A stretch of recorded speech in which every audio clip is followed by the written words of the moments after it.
매일 성경 묵상을 돕는 해설 가이드입니다. 안녕하세요. 묵상 코치입니다. 함께 읽고 나눌 말씀은 이사야 48장 12절에서 22절까지 말씀입니다. 먼저 12절에서 16절 읽겠습니다. 야곱아, 내가 부른 이스라엘아, 내게 들으라. 나는 그니 나는 처음이요 또 나는 마지막이라. 과연 내 손이 땅의 기초를 정하였고 내 오른손이 하늘을 폈나니 내가 그들을 부르면 그것들이 일제히 서느니라. 너희는 다 모여 들으라. 나 여호와가 사랑하는 자는 나의 기뻐하는 뜻을 바벨론에 행하리니 그의 팔이 갈대인에게 임할 것이라. 그들 중에 누가 이 일들을 알게 하였느냐? 나 곧 내가 말하였고 또 내가 그를 부르며 그를 인도하였나니 그 길이 형통하리라. 너희는 내게 가까이 나와 이것을 들으라. 내가 처음부터 비밀히 말하지 아니하였나니 그것이 있을 때부터 내가 거기에 있었노라 하셨느니라. 이제는 주 여호와께서 나와 그 영을 보내셨느니라. 12절에서 내게 들으라로 되어 있고 14절은 다 모여 들으라. 16절은 내게 가까이 나와 이것을 들으라고 되어 있습니다. 하나님께 나와 그 음성을 듣도록 간절히 부르시는 하나님을 보여주고 있습니다. 하나님 자신을 이스라엘에게서 제시하기 위해 나는 그니라는 특이한 표현이 본문에 쓰이고 있습니다. 구약 전체에서 이사야서만 발견할 수 있는 이 표현은 여호와 하나님이야말로 유일한 분이시고 이스라엘이 의지할 분이며 한결같이 그곳에 계신 분임을 강력하게 증거하고 있습니다. 하나님 자신을 가리키는 처음과 마지막이라는 이름 역시 모든 일의 시작과 끝, 처음부터 마지막까지 함께 하시고 이끌어 가신 하나님을 잘 드러냅니다. 하나님께서는 이스라엘의 완악함을 아십니다. 이스라엘 역시 자신들의 완악함을 알아야 하고 깨달아야 합니다. 그러나 스스로 완악함을 안다는 것은 반드시 자신의 죄를 완전히 청산하고 완전히 변해야 한다는 것을 의미하지는 않습니다. 이스라엘에게 가장 중요하고 시급한 것은 그들의 처음이요 마지막이신 여호와께로 나와 그의 말씀에 귀 기울인 것입니다. 하나님께서 어떤 분인 줄 알고 하나님께서 이전에 무엇을 말씀하셨으며 이제 앞으로 무엇을 행하실 것인지를 아는 것이 다른 무엇보다 중요하고 시급합니다. 회개와 행실의 모든 변화는 하나님 말씀에 귀 기울인 것에서 출발합니다. 하나님께 귀 기울인 것이야말로 이스라엘의 공의로움의 근본인 것입니다. 본문에서 고레스는 두렵고 무서운 이방 왕인 것이 아니라 하나님께서 그 백성을 위해서 사용하시는 그의 도구입니다. 고레스를 일러 사랑하는 자로 부르고 있는데 이것은 하나님께서 그를 사용하시고 그에게 신실하게 행하심을 표현합니다. 이방의 강력한 왕조차 사용하셔서 이스라엘을 억압하고 사로잡고 있는 바벨론을 치시고 멸망케 하실 것입니다. 그리하여 고레스의 형통 역시 전적으로 하나님께서 그를 인도하고 붙드시기 때문입니다. 당시 세상은 세상 질서가 뒤바뀌고 있는 시기였고 바벨론의 커다란 변화가 일어나렸던 시기였습니다. 그렇기에 이스라엘이 먼저 해야 할 것은 하나님께 듣는 것입니다. 그럴 때 이 모든 변화의 원천에 하나님의 계획이 있으며 하나님께서 이미 예고하신 것들을 이루고 계심을 깨닫게 될 것이고 이제 앞으로 하나님이 행하실 새 일을 신뢰하게 될 것입니다.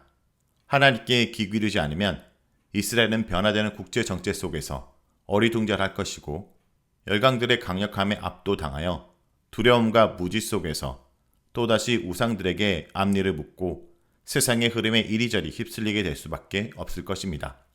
한 가지 더 주목할 것은 하나님께 나아가 귀를 기울이게 될 때 이스라엘은 세상 역사를 주관하시는 하나님을 깨닫게 된다는 점입니다. 하나님의 음성을 듣는 일은 개인적인 관심사뿐 아니라 민족과 나라의 운명과 살 길을 깨닫게 되는 것이기도 합니다. 다음은 17절에서 22절 읽겠습니다.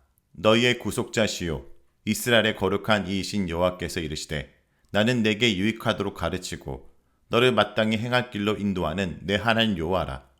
내가 나의 명령에 주의하였더라면 내 평강이 강같이 같겠고 내 공의가 바다 물결 같을 것이며 내 자손이 모래 같았겠고 내 몸의 소생이 모래알 같아서 그의 이름이 내 앞에서 끊어지지 아니하였겠고 없어지지 아니하였으리라 하셨느니라.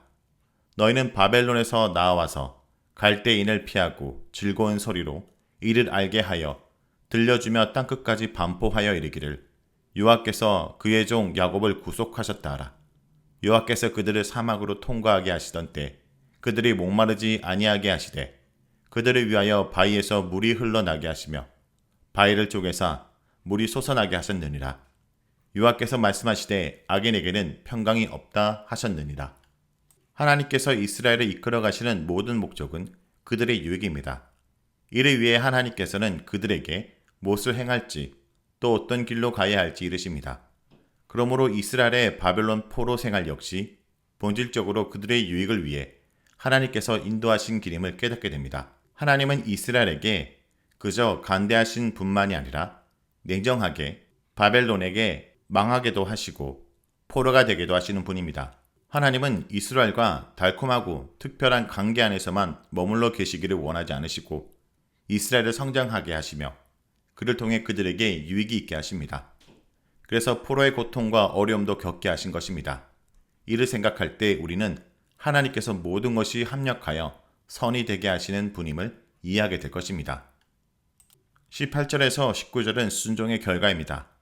이스라엘이 하나님 명령에 주의할 때 그들에게는 강 같은 평화, 바다 물결 같은 공의가 넘실거리게 될 것이며 그들의 자손은 모래알같이 많을 것이고 그 이름이 하나님 앞에 결코 잊혀지지 않을 것입니다.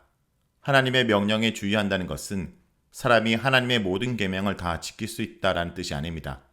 이 구절이 말하고자 하는 것은 하나님께 마음을 열고 하나님께 귀 기울이고 하나님의 뜻을 묻는 삶의 자세를 가리킬 것입니다.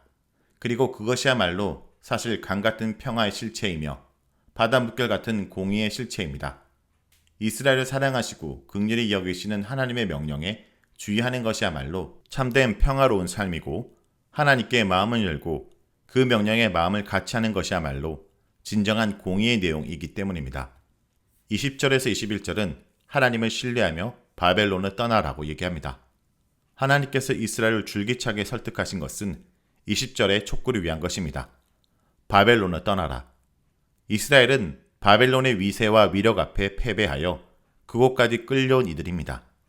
자신들을 멸망시키고 굴복시킨 민족 앞에 별 수 없이 노예 근성과 패배주의가 자리 잡을 수밖에 없었을 것입니다. 하나님께서는 그의 예언자를 통해 하나님께서 얼마나 강한지 증거하고 설득하셨습니다. 우상들은 아무것도 하지 못하되 하나님께서는 하늘과 땅 전체를 만들고 조성하며 펼치신 분입니다. 우상들은 이전 일도 알지 못하고 다가올 일도 알지 못합니다. 그러나 하나님은 이미 지금 이루어지는 일을 예적부터 알리셨고 앞으로 이제까지 알지 못하던 새로운 일이 있을 것도 이제 말씀하십니다. 이 모든 말씀을 통하여 하나님은 이스라엘이 하나님께 귀를 기울이고 그의 명령에 순종할 것을 촉구하십니다. 그의 명령에 순종하면 강 같은 평화, 바다 물결 같은 공의가 임하게 될 것입니다. 그러니 이제 바벨론을 떠나라 라고 말씀하십니다. 수십 년 포로 생활을 청산하고 노예 근성에서 떨쳐 일어나서 안 될 것 같고 실패할 것 같은 두려움과 체념에서 일어나서 바벨론을 떠나고 갈대인들에게서 피하라고 말씀하십니다. 그들이 일어나게 될 때 첫 출애굽 때 강야와 사막의 길을 통과하게 하신 하나님께서 그들의 길을 인도할 것이며 목마르지 않게 하실 것입니다. 출애굽에 대해 기억한다는 것은 그저 이전 일을 기억하는 것이 아닙니다. 출애굽을 기억하는 것은 애굽에 놓였던 이스라엘을 건지신 분과 그분의 능력을 기억하는 것이며 강야길을 가는 동안 그들을 보호하시고 인도하셔서 가나안 땅으로 이끄신 하나님을 기억하는 것입니다.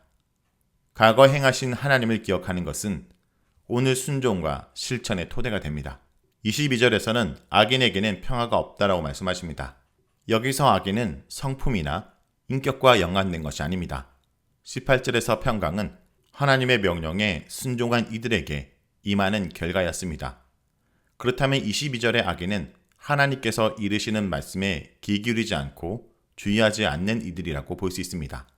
언제나 그렇듯이 악은 단순히 성품의 문제가 아니라 하나님 말씀에 대한 믿음과 신뢰의 결여에 관한 문제입니다. 하나님을 신뢰하지 않는 이들에게는 평강이 없습니다. 자, 여기까지가 이사야 48장 12절에서 22절까지 말씀입니다. 오늘 말씀을 통해 우리는 무엇을 묵상하고 적용해야 될까요? 하나님 말씀을 먼저 들어야 온전히 돌아설 수 있습니다. 먼저 들어야 된다라고 말씀하십니다. 무조건 떠나라고 말씀하지 않으셨습니다. 바벨론의 신이 버젓이 숭배되고 있는데 이스라엘을 패망으로 넘긴 여호와께서 말씀하신다고 들을 사람이 몇이나 되겠습니까? 이스라엘 백성에게 가서 그들을 바로의 손아귀에서 빼내어 나오라는 말을 듣고 모세가 했던 말을 기억하고 있습니까? 사람들이 나더러 누가 보냈냐라고 물으면 뭐라고 대답을 할까요? 그때 하나님께서 가르쳐 주신 이름이 바로 나는 스스로 있는 자라는 이름입니다. 먼저 하나님 말씀을 들어야 하나님이 누구신지를 알 수 있습니다. 그분이 처음이자 마지막이요 세상 역사를 주관하시는 분임을 알고 믿어야 바벨론의 우상에서 돌아설 수 있습니다. 믿어야 할 대상을 알아야 담대할 수 있습니다. 뒤를 돌아보지 않을 수 있습니다. 그래서 가까이 나와 들으라고 하신 것입니다. 호통을 치고 겁박하기보다는 설득하고 이해시키려고 하시는 것입니다. 성도 여러분, 우리 또한 세상과 다른 삶을 살기 위해 이전의 삶에서 돌이키기 위해 먼저 하나님 말씀을 듣고 하나님이 어떤 분인지 기억하는 하루가 되길 간절히 기도드립니다.